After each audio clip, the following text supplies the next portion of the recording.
I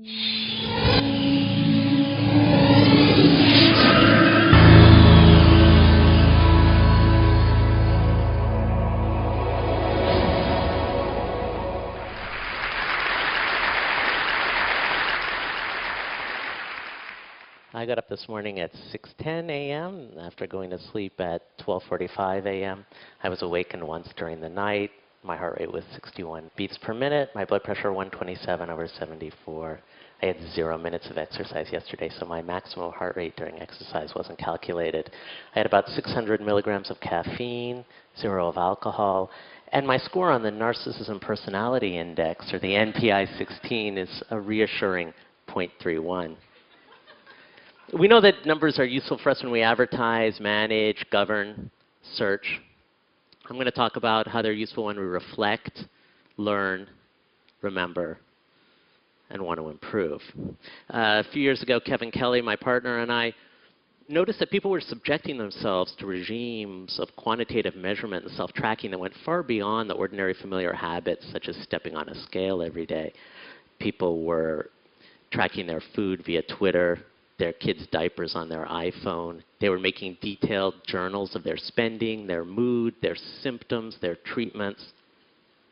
Now, we know some of the technological facts that are driving this change in our lifestyle, the uptake, diffusion of mobile devices, the exponential improvement in data storage and data processing, and the remarkable improvement in human biometric sensors. This little black dot there is a 3D accelerometer. It tracks your movement through space.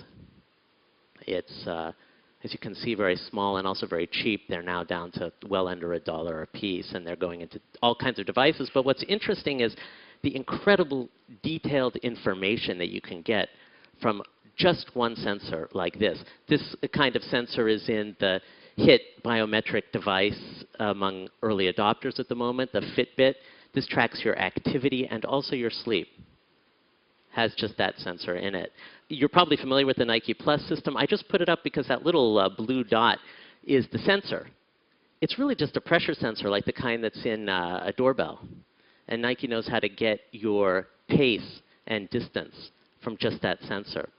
This is the strap that people use to transmit heart rate data to the Nike Plus system. This is a beautiful new device that gives you detailed sleep tracking data, not just whether you're asleep or awake, but also your phase of sleep, deep sleep, light sleep, REM sleep. The sensor is just a little strip of metal in that headband there. The rest of it is the bedside console. Just for reference, this is a sleep tracking system from just a few years ago. I mean, really, until now. And this is the sleep tracking system of today. This just was presented at a healthcare conference in DC. Most of what you see there is an asthma inhaler. But the top is a very small GPS transceiver, which gives you the date and location of an asthma incident, giving you new awareness of your vulnerability in relation to time and environmental factors. Now, we know that new tools are changing our sense of self in the world. These tiny sensors that gather data in nature, the ubiquitous computing that allows that data to be understood and used, and of course the social networks that allow people to collaborate and contribute. But we think of these tools as pointing outward, as windows. And I'd just like to invite you to think of them as also turning inward and becoming mirrors, so that when we think about using them to get some systematic improvement, we also think about how they can be useful for self-improvement, for self-discovery, self-awareness, self-knowledge. Here's a biometric device, a pair of Apple earbuds. Last year, Apple filed some patents to get blood oxygenation, heart rate, and body temperature via the earbuds. What is this for? What should it be for? Some people will say it's for biometric security. Some people will say it's for public health research. Some people will say it's for avant-garde marketing research.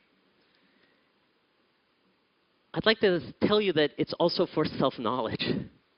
The self isn't the only thing. It's not even most things. The self is just our operations center, our consciousness, our moral compass. So if we want to act more effectively in the world, we have to get to know ourselves better. Thank you.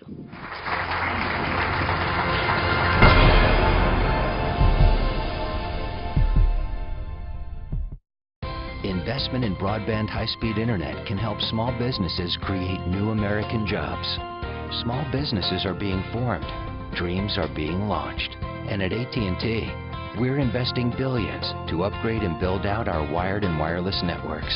Now is not the time to stall momentum or stifle innovation or investment. Jobs, dreams, and the future are at stake. AT&T, your world delivered.